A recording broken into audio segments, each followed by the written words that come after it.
हमने पढ़ा था कि युधिष्ठिर वनवास में रहते हुए भविष्य में यदि युद्ध की परिस्थितियां बनती हैं तो क्या संभावनाएं हैं, इस विषय में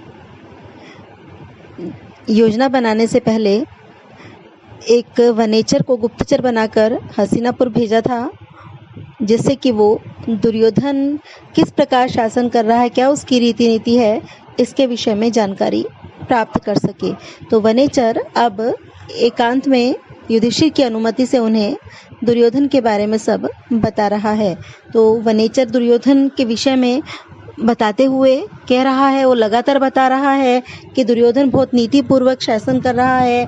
वो आलस्य का परित्याग करके प्रजा को प्रसन्न करने के लिए दिन रात परिश्रम कर रहा है और सारे राजा उसकी अधीनता स्वीकार करते हैं और अधीनस्थ राजा उसके व्यवहार से अत्यंत प्रसन्न हैं। तो इसी ही संदर्भ में, इसी क्रम में आगे कहता है, महो जसौ मान धना धनार्चिता धनुर्भृतः संयति लब्ध कीर्तयः न संहताः तस्य न भिन्न वृत्तयः प्रियाणि वांछन्त्यसुभिः समीहितुम्। महोजसो, महान, ओजस्वी, अत्यधिक ओज से युक्त, बलशाली, मान, धना, सम्मान को ही धन समझने वाले स्वाभिमानी, धनार्चिता, धन से पूजे गए। दुर्योधन ने जिन्हें बहुत सारा धन देकर संतुष्ट कर रखा है। धनुर्भृतः, धनुष को धारण करने वाले श्रेष्ठ धनुषधारी। संयति लब्ध कीर्तयः, और संयति युद्ध में, लब्ध कीर्तयः, कीर्ति को प्राप्त करने वाले, युद्ध में यश को पाने वाले। अर्थात जो केवल कहने भर के वीर नहीं हैं, वो युद्ध में अपनी वीरता प्रदर्शित कर चुके हैं और उन्हें बड़ा यश मिला अपनी वीरता के कारण। बहुत अच्छे और अनुभवी योद्धा हैं।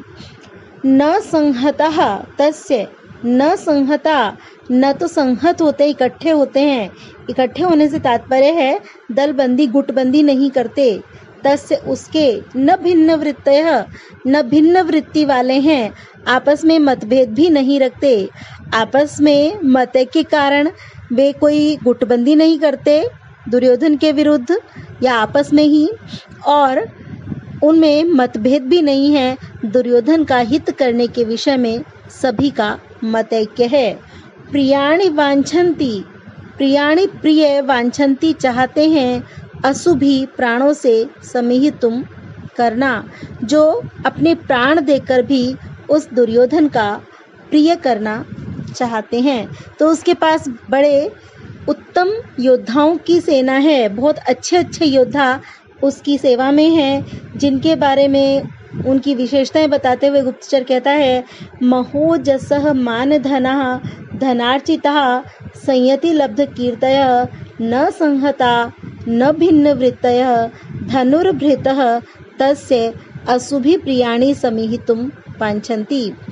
महान, ओजस्वी, सम्मान को ही धन समझने वाले, अर्थात स्वाभिमानी, धन देकर अर्चित किए गए, संतुष्ट किए गए, युद्ध में यश को प्राप्त करने वाले, अर्थात अनुभवी योद्धा, न तो गुटबंदी करते हैं और न जिनमें मतभेद है, ऐसे धनुष को धारण करने वाले धनुर्धारी उसका प्राण देकर भी प्रिय करना चाहते हैं। तो दुर्योधन के पास ऐसे बहुत सारे उसके हितैषी योद्धा हैं जो अपने प्राण देकर भी उसके लिए भला करना चाहते हैं, और उनमें आपस में कोई दलबंदी, कोई गुटबंदी भी नहीं है, और उनमें आपस में ऐसा कोई मतभेद भी नहीं है कि आप किसी तरह से उनमें से कुछ को अपने पक्ष में मिला पाओ। तो वो तो दुर्योधन के पक्ष को अत्यंत मजबूत बनाने वाले योद्धा हैं और सबके सब अनुभवी हैं। ऐसा नहीं है कि उन्होंने शस्त्र विद्या को सीखा है लेकिन उसका उन्होंने अनुभव प्राप्त नहीं किया, उसको कार्य रूप में परिणत करके नहीं देखा। सबके सब युद्ध लड़ चुके हैं, सबके सब अनुभवी हैं। यहाँ इस श्लोक में काव्यलिंग अलंकार है। अगला श्लोक है, वनेचर आगे बताता है दुर्योधन के बारे में, महीभृतां सच्चरितैश्चरैः क्रियः सवेद निःशेषम् अशेषित क्रियः महोदयैस्तस्य हितानुबन्धिभिः प्रतीयते धातुरिवेहितं फलैः। महीभृतां राजाओं का सच्चरित जो बहुत अच्छे चरित्र वाले हैं, जो किसी लोभ लालच से भय से अपने कार्य से असावधान नहीं होते। चरई गुप्तचरों के द्वारा क्रियाओं को कार्यों को सवेद वह जानता है। निशेषम संपूर्ण रूप से अशेषित अशेषित संपन्न हो चुकी क्रियाओं वाला, जिसकी कोई क्रिया कोई कार्य शेष नहीं बचा, जिसने अपने सारे कार्य पूरे कर लिए या फिर वो अपने आसपास के विश्वस्त लोगों को बांट दिए हैं, जिम्मेदारियां दे दी हैं और वो बिल्कुल पूरी तरह निश्चिंत हो गया अपने सारे कार्य संपन्न करके, ऐसा दुर्योधन। महोदय तस्य उसके, महोदय महान उदय वाले, हितानुबंधी भी, हित से अनुबंधी भी, अनुसृत हित जिसके पीछे पीछे चलता है, हित से अनुसृत, प्रतीयते प्रतीत होता है, पता चलता है, धातु इव विधाता के समान, इहितम इच्छित वो क्या चाहता है, फलई फलों से। तो दुर्योधन के बारे में बता रहा है क्या स्थिति है। अशेषित क्रिय समस्त कार्यों को संपन्न कर चुकने वाला वह दुर्योधन, सच्चरितई चरई उत्तम आचरण वाले गुप्तचरों से, महीभृताम क्रिया राजाओं की, अपने आसपास के राजाओं की क्रियाओं को, उनके कार्यों को, निशेषम वेद संपूर्ण रूप से जानता है। आसपास के राज्यों में क्या घटित हो रहा है, राजा लोग क्या कर रहे हैं, सारी गतिविधियों का उसे पूरी तरह ज्ञान रहता है। धातुरिव और विधाता के समान, तस्य इहितम उसका अभिलषित, महोदय महान उन्नति से युक्त, हितानुबंधी भी और हित से अनुसृत, फलई फलों से ही, परिणामों से ही, प्रतीयते प्रतीत होता है, अनुमान किया जाता है। जबकि वो खुद क्या चाहता है, यह जब परिणाम प्राप्त होता है तब कहीं जाकर पता चलता है, और वो परिणाम सारे के सारे बड़े उन्नतिदायक और हितकारी होते हैं। तो दुर्योधन के विषय में गुप्तचर बता रहा है कि उसके पास बहुत अच्छे अच्छे गुप्तचर हैं, जो सब बड़े सच्चरित्र हैं, जिनको फोड़ना भेद नीति से या फिर साम दाम के द्वारा उन्हें लालच देकर किसी तरह अपने पक्ष में करना संभव नहीं है। और वे आसपास के सभी राजाओं की बड़े कुशल हैं, सारी गतिविधियों की सूचना लाकर दुर्योधन को देते हैं। तो दुर्योधन को और लोगों के बारे में, सारे राजाओं के राज्यों के बारे में सब कुछ पता रहता है, और वो पूरा ध्यान इन्हीं चीज़ों पर लगाता है। उसके राज्य संबंधी सारे क्रियाकलापों को उसने संपन्न कर लिया है या फिर अपने विश्वस्त लोगों को सौंप दिया है। और वो खुद क्या चाहता है, खुद क्या योजनाएं बना रहा है, क्या करने जा रहा है, इसका पता, इसका अनुमान लगाना भी किसी के लिए संभव नहीं है। वो तो जब परिणाम मिलता है और उसको नित नई उन्नति, नया हित प्राप्त होता है, तब उससे लोगों को लगता है अच्छा इसने ये योजना बनाई थी, अच्छा इसने ये काम किया था। तो जैसे ब्रह्मा की योजना को ब्रह्मा क्या करने जा रहा है, ये कोई व्यक्ति समझ नहीं पाता। जब जीवन में घटनाएं घटित होती हैं तब पता चलता है कि ये ईश्वर की इच्छा थी, उसने ऐसा किया। यही स्थिति दुर्योधन की है। वो क्या चाहता है, क्या कर रहा है, किसी को आभास तक नहीं होता। जब परिणाम प्राप्त होता है, और उसके परिणाम अक्सर सुखद ही होते हैं, तो जब परिणाम प्राप्त होता है, उसकी उन्नति होती है, तब पता चलता है अच्छा दुर्योधन ने ऐसा किया होगा, इसलिए उसको ये परिणाम मिला है। तो इस समय दुर्योधन बहुत सुख, शांति और सत्ता का उपभोग कर रहा है। सब प्रकार से उसकी स्थिति बहुत दृढ़ है। आसपास में राजाओं में कोई भी ऐसा नहीं है जो उसका विरोध कर सके, और निरंतर वो प्रतिदिन उन्नति करता जा रहा है। यहाँ विधाता से दुर्योधन की तुलना की है, उपमा अलंकार है। अगला श्लोक है, न तेन सज्जम क्वचिद उद्यतम धनु कृतम न वा कोप विजिम्म माननम गुणानुरागेन शिरोभिरुह्यते नराधिपै माल्यमिवस्य शासनम। न तेन उस दुर्योधन के द्वारा, न नहीं, सज्जम ज्या कहते हैं प्रत्यंचा को, जो धनुष की डोरी है। सज्जम चढ़ी हुई प्रत्यंचा वाले, धनुष को क्वचित कभी उद्यतम उठाया गया, उसके द्वारा कभी चढ़ी हुई प्रत्यंचा वाले धनुष को नहीं उठाया गया। कृतम नवा कोप विजिम माननम, नवा अथवा नहीं, कृतम किया गया, कोप विजिमम क्रोध से टेढ़ा, आननम मुख को, और न ही कभी क्रोध के कारण मुंह टेढ़ा मेढ़ा बनाया गया। गुणानुरागेण, गुणों के प्रति अनुराग के कारण शिरोभि उयते, सिर पर धारण की जाती हैं। नराधिपति राजाओं के द्वारा माल्यम इव, माला के समान, अस्य शासनम, इसके शासन को, इसकी आज्ञा को। तेन क्वचित सज्जम धनु न उद्यतम, उस दुर्योधन के द्वारा कभी प्रत्यंचा से युक्त धनुष को नहीं उठाया गया।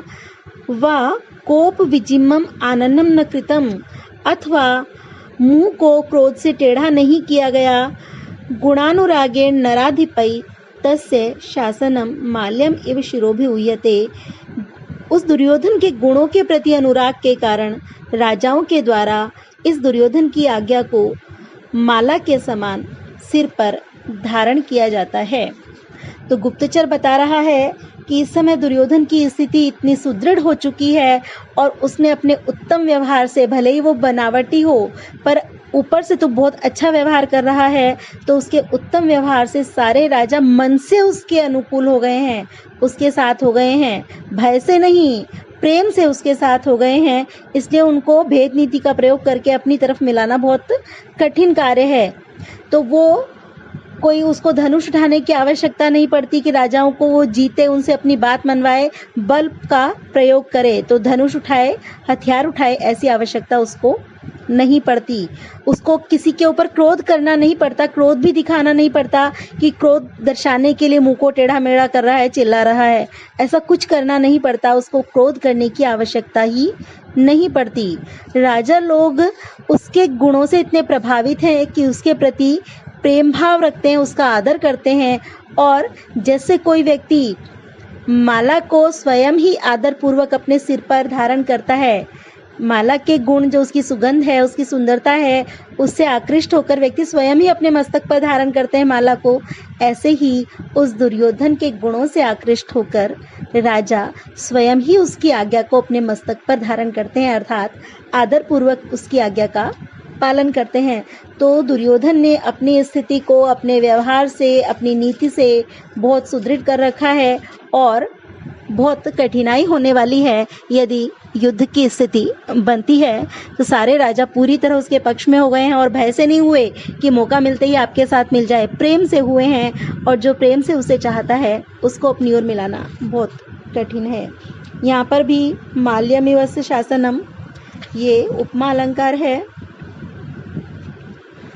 फिर उसके बाद में कहते हैं कि स यौवराज्ये नव यौवनोद्धतम निधाय दुःशासनमिद्ध शासनः मखेष्व खिन्नो अनुमतः पुरोधसा धिनोति हव्येन हिरण्यरेतसम।